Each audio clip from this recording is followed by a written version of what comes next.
Good morning, it's Tuesday, Parshas Kisuvay, Yid Bais El Tov Shin Paivov, August 25th, 2026. My name is Gershy Schwarcz, and I'm your host for the news on Edge. Your daily report of the news of the last 24 hours, powered by Yiddish 24, provided to you by The Click. So, we spoke about Kosher Skin Shop many times already. If you are, you're heading into the Yom Tov, and if you're planning to go off, to lose a little bit of weight, and you want to do the shots because, you want to speed things up a little bit, or not speed things up, you just want to do it the right way. I guess, as many have seen and witnessed, most of their friends, and, I've seen many people do this successfully. Obviously, ask your doctor before you go into any of this, but again, you can do this on your own, through Medicaid and through all your insurance and everything, through your doctor, but at the same time, you don't want to be sitting in a waiting room and waiting until someone tells you if you did the right thing or not, and then find out a week later, oh, wait a second, did I? You can find yourself in a loophole. With Kosher Skin Shot, it's worth it, because they guide you through every step of the way. They're there with you. They go on the journey with you. Kosher Skin Shot, 845-456-8924. Because if you're going for the shot, you might as well give it a shot with Kosher Skin Shot, 845-456-8924. You can also enter to win a free month with Kosher Skin Shot by calling me on 845-671-1775. And press 5 and leave your name and telephone number and say Kosher Skin Shot on Edge. It's that simple. Okay, so you heard the news yesterday on Edge, and now we'll follow on. Okay, we want to continue telling you what's going on. So now there's a financial war going on with Iran. Iran is being squeezed from all corners, tight, The United States officially launched the next phase of its financial blockade against Iran. We spoke yesterday that obviously Besant is going to give a speech at 2 p.m. yesterday, right? The government is calling it Operation Economic Outcast. Listen to that. Treasury Secretary Scott Bessent announced yesterday the new financial punishments, sanctions, on nearly 60 targets. These targets are connected to Iran's oil smuggling and missile programs. He also ordered all European branches of Iran's bank Meli to close. President Donald Trump is personally calling foreign leaders and demanding they stop trading with Iran immediately. Treasury Department sent a direct warning to China saying no one is above the reach of U.S. sanctions. China buys 90% of Iran's exported oil. Right, okay, let's go to the next part of the news. The State Department announced a $10 million reward for information on, 5 top commanders of the IRGC. They are also offering a relocation and protection program for any informants who provide information to protect them. Also, Secretary of War Pete Hegseth gave a direct warning to Iran. Before we do so, let me just tell you who the 5 top people are. Well, obviously, Moshe Khamenei, Ali Asghar Hazeji, Deputy Chief of Staff, Supreme Leader of Office, SLO, Secretary of Defense Council, there's no picture to him, Advisor to the Supreme Leader, I'm not sure who that is either.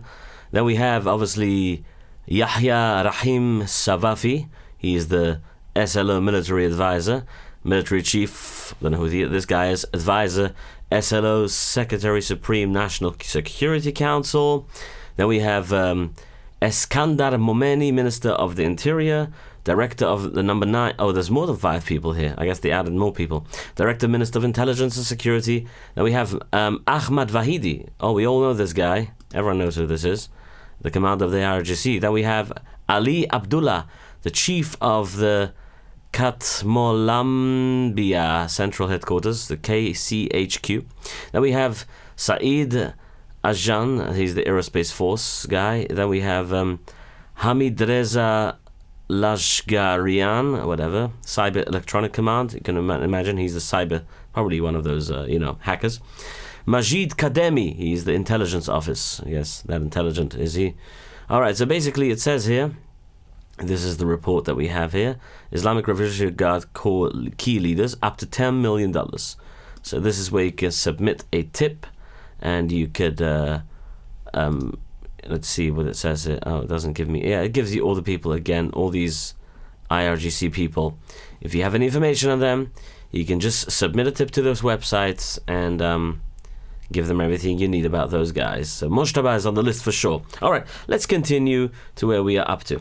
All right, so now, Secretary of War Pete Hegseth gave a direct warning to Iran, and he said, Hegseth said to the United States that the United States is fully ready to use military strikes in the Strait of Hormuz if necessary. He warned that if Iran is foolish enough to mess with the American military, the U.S. will do what it needs to do.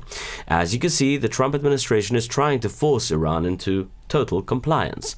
They are attacking from three sides at the same time. Besant is cutting off their money, and the State Department is using reward money to secretly stir up trouble inside the country. On top of that, Hegseth is constantly threatening them with massive military force. This creates immense leverage for the Pakistani-led peace negotiations, obviously, as you can imagine. Right. Obviously, this is a reward for justice, meaning to say it's like they're giving local people there in Iran money to help, obviously, find any, terrorists, or anyone who is compliant with the regime, obviously. And if they provide information that's helpful, with election interference or any cyber attack, if they provide enough information, they will obviously get rewarded for that. How exactly? I'm not sure exactly how those delivery methods will be, but they will be taken out from their physical cash or cryptocurrency, or maybe they'll be taken out from their relocated and protected, obviously. As I mentioned before, part of the same reward program for the Islamic Revolutionary Guard. Okay, now, yesterday, Pakistani's army chief, the Field Marshal Asim Munir, traveled to Tehran. He's on a mission to mediate and end the war between the US and Iran, obviously, as you can imagine. The Americans offered to lift the naval blockade if Iran opened the Strait of Hormuz and stopped terror attacks. But new reports say the senior Iranian official Mohsen Razei rejected the offer. He's not on the list, actually. Now, Iran is demanding that the US lift the naval blockade of Iranian ports, withdraw forces from the Persian Gulf, and compensate Tehran for war damages before the waterway is unblocked. Let's talk about what's unblocking you. When you have tasks to do, your business, right? You have ClickUp, and it's, too much. When you pay so much money for ClickUp, Trello, and all that nonsense, you don't get anywhere with that. You're not going to get anywhere. But Heimischen man built this program for Heimischen lad like yourself. You have a business running any, a Manal Gashmi salesperson, an accountant, a plumber, whatever you are, electrician, you need a simple place where to keep everyone on track. Forget complicated CRMs, endless spreadsheets. Tasks Joy gives you the whole team an easy shared task board with readable, ready-made templates, built-in chats, and with automatic translation to 40 languages, so everyone knows exactly what to do next. Your staff, let's say your staff is, speaks another language. They can speak their language while you speak yours, and everyone understands each other. How amazing is that? Save time, save money, and you can try a 10-day free trial by mentioning on Edge if you go to tasksjoy.com. That's TASKSJOY.com. Mention on Edge, get a 10-day free trial. Another commercial tanker was hit by a missile in the Red Sea yesterday, the Yam Suf. The ship is a Saudi Arabia oil tanker named Amzan, not Amazon, Amzan. The Houthis fired a ballistic missile from Sana'a, the capital city of Yemen. The Saudi National Shipping Company officially confirmed the strike. So, what is Saudi Arabia doing about this? Well, we heard about several strikes already, right? Right now, the Saudi government is actively looking for new allies to help them. They are trying to build a coalition to help defend the Red Sea and stop those Houthi from attacking. In Lebanon, dozens of Hezbollah terrorists and Iranian military officers are trapped inside a massive underground bunker. We told you about this 2 days ago. This is happening at the Al-Tahir Ridge we spoke about yesterday or 2 days ago, or before Shabbos? I think yesterday. I'm not keeping track. Yeah, the Israeli military took control. You have to keep track. If you watch the news on Edge, you haven't yet, subscribe now, like and subscribe, share it with your friends. We give the news over here every single day. Now, we do it in Yiddish. Obviously, this is the English one is, it's a bonus. I would call it bonus because we're building the Yiddish platform, and Baruch Hashem, we'll have a big following there on Kol Mevaser and on the Yiddish 24. Find us on onedgenews.com. You can subscribe there to get notified when an episode comes out. The Israeli military took control of the ground right outside the tunnels and trapped the Iranian IRGC officers inside. The Israeli military is moving carefully and holding position around the site to make sure, if anything, the United States is secretly helping with the talks to end the standoff. The Lebanese government wants its own army to take over that mountain. However, Hezbollah is asking for a deal to let its men walk out with their weapons. We'll see what happens, I guess. Let's talk about Syria for a minute. Syrian Foreign Minister Assad al-Shaybani met with Mossad chief Roman Goffman. What happened? They held the meeting secretly in Jordan. They are trying to form a joint security committee to calm things down right after Israel dropped bombs on the Abu al-Duhur air base, which is in Syria after Turkish took over there, supposedly trying to position themselves there. After the meeting, the Syrian Foreign Ministry put out a very unclear message. He wrote that defending his people's rights is a sacred mission. He ended the message by saying this mission began after the first cry. Analysts think he is referring to the overthrowing of the Assad regime, but nobody really understood what he actually said. Speaking of the Israeli Mossad, Israeli Prime Minister Benjamin Netanyahu says Iran tried to assassinate one of his sons. He revealed this information during an interview on Monday. Netanyahu says the Iranians also actively are trying to assassinate him, obviously, you can imagine. The Prime Minister explained he is sharing this publicly because he was recently criticized for the amount of extra security around his family. Netanyahu did not say how Iran tried to attack his son or when it happened. He also didn't specify whether the target was his elder son, Yair, who lives under state protection in Miami, or his younger son, Avner. During an interview, he started to say there is something, but did not give any further details. Next, the Israeli military and the Shin Bet, the Shabak security agency, bombed 5 Hamas weapons depots and a rocket launch site in Gaza on Monday. The military says the terror group hid the weapons inside a mosque and next to the humanitarian area. The sites held rockets, explosives, and other military gear. Before dropping the bombs, the military sent warnings to people living in the area so they could leave. Officials called the strike a clear warning to the group. Also in Israel, one of the most dangerous organized crime bosses in Israel was shot and killed. It happened in a gas station in Caesarea on Sunday. Yanis Yushvaev was the head of the Caucasian mafia. He was walking out of the station with 2 other men. Hold on a second, I'm looking for the picture, the right picture. I must have skipped it. Here it is. How did I miss that? Okay, walking out there with 2 other men. The shooter in a grey hoodie and a baseball cap came out from behind, and the shooter fired a handgun at point-blank range at Yushvaev, and he died at the scene. And, well, police are now hunting for the killer, obviously. Investigators say the shooter may have worn a silicone mask to hide his face. Over the years, police repeatedly arrested Yushvaev for shootings, grenade attacks, and arson. He always avoided a court conviction and claimed he was just a restaurant businessman. Well, but everyone knew he was a big mafia boss. The shooting comes 6 months after police arrested him at Ben Gurion Airport as he returned home from Moscow. The Supreme Court just gave President Trump permission to restrict mail-in voting just months before the midterm elections. The order directs the Department of Homeland Security to create a list of eligible voting citizens. The United States Postal Service will only be allowed to accept ballots from voters on the list. The postal workers must check outgoing envelopes to make sure they follow federal rules. This is a big win for President Trump. Speaking of voting, I must add that a YouTuber went over to, in the, where was it? In what's that place called again? In Minnesota. He went to Minnesota and, where we have a lot of Muslims and Arabs living there, big population obviously. He went inside the voting booth and he brought with him actors. Well, he called them Hamas members. And he asked if he's allowed to register them to vote. So they said, well, you have to register yourself as a resident and you're allowed to vouch for up to 8 people. Vouching, there's a vouching program. You can vouch for 8 people who are not residents, not citizens. And he asked them, point blank, they're Hamas members from Gaza probably. I don't know what they are, but can they vote? Can they register? And they said, yeah, as long as you're a resident, you register to vote with your ID. What kind of ID can I bring? A college ID. Oh yeah, college, yeah, sure. College ID is also good. What's a college ID? Everyone knows what it is. Nothing. You can vouch for up to 8 people. This is how they do the voting here in the United States. Can you imagine? Speaking of Trump, the United States President Donald J. Trump investments accounts made over 1,000 stock trades in June. The new Trump accounts.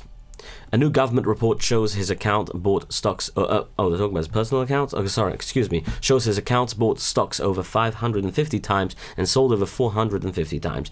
The account bought over $1 million each in Berkshire Hathaway, Visa, and MasterCard. These at the same time, they sold over $1 million each in Meta and Motorola. Congressional Democrats say that the president's oil and gas stocks gained up to 15 points $15.5 million during the current war with Iran. The White House says Trump and his family have nothing to do with the trades. They say the accounts are managed completely on their own by a computer program. Okay, Shawarma Delight. Let's have a shawarma now that we spoke about the news.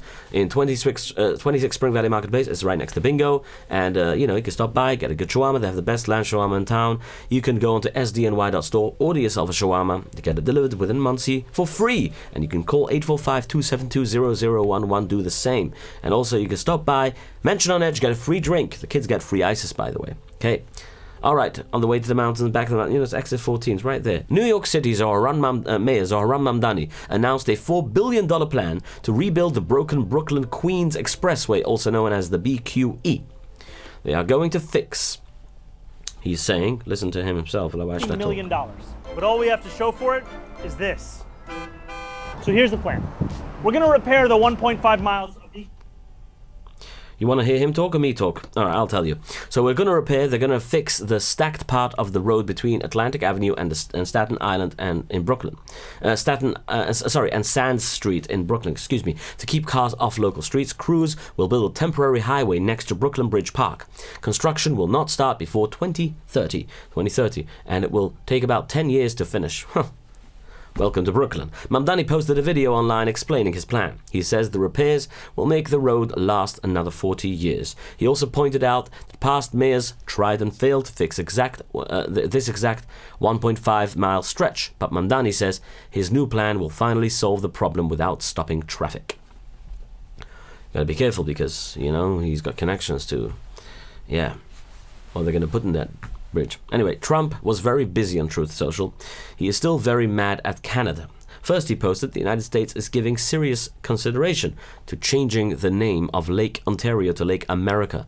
In that, we don't expect to be doing much business with Ontario any longer, he says. Thank you for your attention to this matter, President Donald J. Trump, he says. He even posted a picture of a map with a big X on it, crossing out the name Lake Ontario. Then the president posted about the claim that everyone, including us, has been reporting. The rumor was that trade talks broke down because Trump was trying to block Canada from requiring French, basically language on product packaging. Well, Trump flat out denied it. He called the accusation a lie, posting, quote, "I would never interfere with Canadian speaking French. In fact, I have never even thought of doing such a stupid thing," he said. Meanwhile, Canadian Prime Minister Mark Carney is holding his ground, claiming Washington did threaten French language rights and Quebec culture. Well, Washington, but Trump wasn't done here. He followed up with another post. He wrote that Canada has been ripping off the US for decades and mentioned their 400% tariffs on American farmers. Trump claimed Canadian trade policies have driven many wonderful US companies out of business. Trump called Canada easily the most difficult and unreasonable country he deals with. He warned that they act entitled and reminded them that Canada is not a US state and will be entitled and no longer. He even wrote another post after that saying, over the last 10 years, the United States lost on average $60 billion a year with Canada, no more. President DJT. Stay on Edge to find out what happens next, obviously, over in the UK. A major base din in London is ordering all local girls' high schools to stay closed for the new school year. The ruling comes from the Union of Orthodox Hebrew Congregation in the Stamford Hill neighborhood. The Rabbunim issued a strict psak for the community. They ruled that no high school is allowed to open its doors until every single girl is accepted and placed in school. Also in the UK, now let's see what is happening in the UK. Obviously, the United Kingdom just signed a major military deal with Ukraine.